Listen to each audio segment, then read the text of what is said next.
नमस्कार साथियों। आज हम राज्य के नीति निर्देशक तत्वों के ऊपर चर्चा करेंगे। पूर्व में मैंने आपको नीति निर्देशक सिद्धांत आर्टिकल 36 से लेकर 51 तक हैं, कौन से भाग में हैं, भाग 4 में हैं और किस समिति की अनुशंसा पर इनको भारतीय संविधान में लिया गया था। और ये भी बताया आपको मैंने कि किस देश से प्रभावित होकर या किस देश से हमने हमारे संविधान में नीति निर्देशक सिद्धांतों को लिया। तो आयरलैंड से हमने नीति निर्देशक सिद्धांतों को लिया है। आज हम उसी क्रम में आगे बढ़ते हुए देखेंगे कि मौलिक अधिकार और नीति निर्देशक तत्वों के मध्य जो अंतर है, जिसको हमने विगत अपनी क्लास थी उसमें चर्चा की। आज देखेंगे हम कि जो नीति निर्देशक तत्व हैं वो कितने भागों में बांटे गए हैं और जिससे देश के लोकतंत्र को कितनी मजबूती प्राप्त हो रही है। तो उसी कड़ी में हम आगे देखते हैं कि आर्थिक सुरक्षा संबंधी निर्देशक तत्व।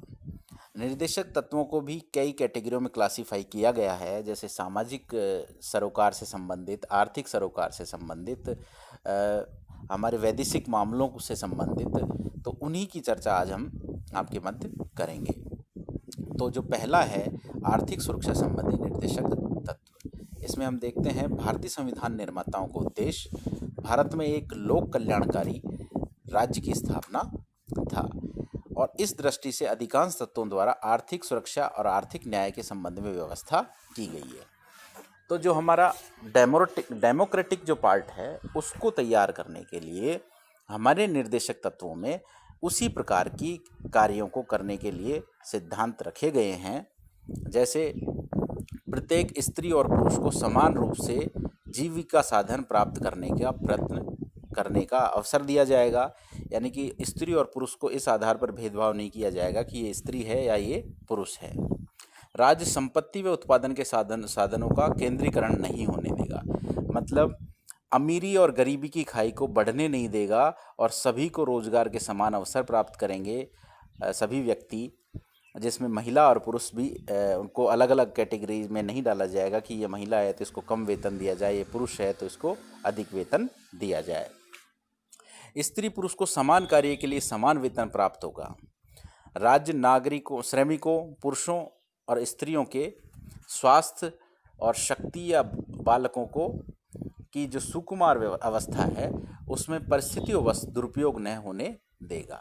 मतलब स्त्री पुरुष को समान कार्य के लिए समान वेतन दिया जाएगा। श्रमिक जो स्त्री और पुरुष हैं उनकी देख रेख के लिए भी राज्य आवश्यक उपबंध या आवश्यक व्यवस्थाएं करेगा और जो उनके बच्चे हैं उनके पढ़ने की व्यवस्था या उनकी खान पान की व्यवस्था, उनको कुपोषण से बचाने की व्यवस्था, ये भी राज्य करेगा।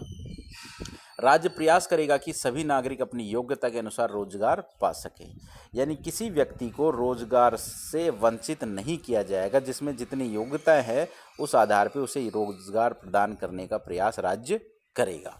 तो इस आधार पे हमें हमारी जो वास्तविक लोकतंत्र है उसकी स्थापना होती है। अगला है सामाजिक हित संबंधी निर्देशक तत्व, यानी कुछ ऐसे निर्देशक तत्व हैं जो हमारे सामाजिक सरोकार से या सामाजिक हितों से जुड़े हुए हैं, इंटरेस्ट से जुड़े हुए हैं, सोशल इंटरेस्ट से जुड़े हुए हैं, उनके बारे में भी हम यहाँ देखेंगे। राज्य लोगों के जीवन स्तर और स्वास्थ्य सुधार के प्रयत्न करेगा, मतलब जीवन स्तर में सुधार के लिए उसे रोटी, कपड़ा, मकान, मूलभूत आवश्यकताओं को पूर्ति के लिए राज्य प्रयास करेगा, उसको रोजगार प्रदान करेगा। और राज्य जनता के दुर्बलतम अंगों को, विशेषकर अनुसूचित जाति और जनजाति की शिक्षा तथा अर्थ संबंधी हितों की विशेष सावधानी से रक्षा करेगा। मतलब जो हमारा समाज वर्गों में विविध है, जिसमें भी जो कमज़ोर तबके के व्यक्ति हैं, जिनमें दलित वर्ग आता है, अनुसूचित जाति और जनजाति आती है, उनके हितों की रक्षा करने के लिए, उनको शिक्षा प्रदान करने के लिए, उनको उनके अर्थ यानी कि वित्तीय संबंधी व्यवस्थाओं को राज्य सावधानी से उनकी रक्षा करेगा कि कोई उनका हनन नहीं कर सके। अगला है न्याय, शिक्षा, प्रजातंत्र और प्राचीन स्मारकों की रक्षा से संबंधित निर्देशक, यानी कि न्याय की प्राप्ति हेतु राज्य के सभी नागरिकों के लिए एक समान कानून बनाएगा और अपनी सेवाओं में न्यायपालिका को कार्यपालिका से अलग करने का प्रयत्न करेगा। संविधान निर्माण के समय इस बात का विशेष ध्यान रखा गया कि राज्य इस प्रकार के कानून बनाए कि सभी नागरिकों के लिए समान रूप से उसे लागू किया जाए। ऐसा नहीं कि कोई व्यक्ति अधिक धनवान है तो उसके लिए अलग कानून है और जो गरीब है उसके लिए अलग कानून है। और दूसरी इम्पोर्टेंट बात, न्यायपालिका के क्षेत्र में कार्यपालिका किसी प्रकार की कोई दखल अंदाजी नहीं दे, जिससे कि जिस व्यक्ति को साथ अन्याय हुआ है उसे पूर्ण रूप से न्याय प्राप्त हो सके। राज्य विधान लागू होने के 10 वर्ष के समय से में 14 वर्ष तक के बालकों के लिए निःशुल्क और अनिवार्य शिक्षा प्रदान करने की व्यवस्था करेगा। यानी कि ये राज्य का दायित्व बना दिया गया कि 14 वर्ष तक के जितने भी बच्चे उसके राज्य में हैं उन सब के लिए निःशुल्क शिक्षा की व्यवस्था राज्य करे। अगला है, राज्य ग्राम पंचायतों के संगठन की ओर कदम उठाते हुए उन्हें इतने अधिकार प्रदान करे कि वे स्वायत्त शासन की इकाई के रूप में कार्य कर सकें।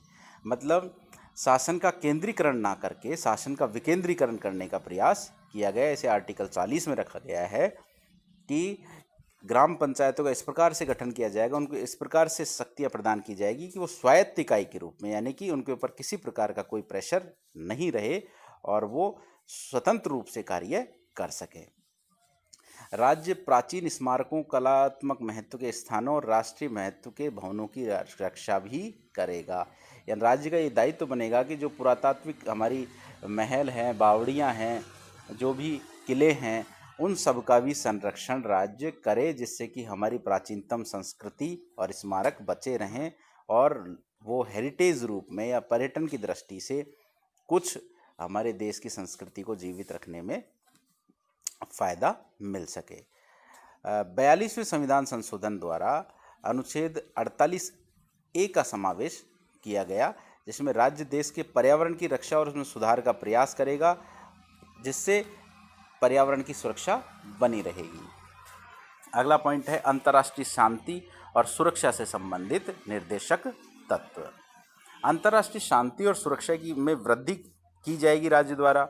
राष्ट्रों के बीच न्याय और सम्मानपूर्ण संबंध स्थापित किया जाएगा, उनसे संधि की जाएगी, उनसे व्यापार संबंधी सहयोग प्राप्त किया जाएगा, उन्हें वैज्ञानिक रूप से उनसे टेक्नोलॉजी प्राप्त की जाएगी। इन सब का प्रयास लगातार राष्ट्र करेगा। राष्ट्रों के मध्य आपसी व्यवहार में अंतर्राष्ट्रीय संधि और समझौतों का पालन किया जाएगा, उनका उल्लंघन नहीं किया जाएगा।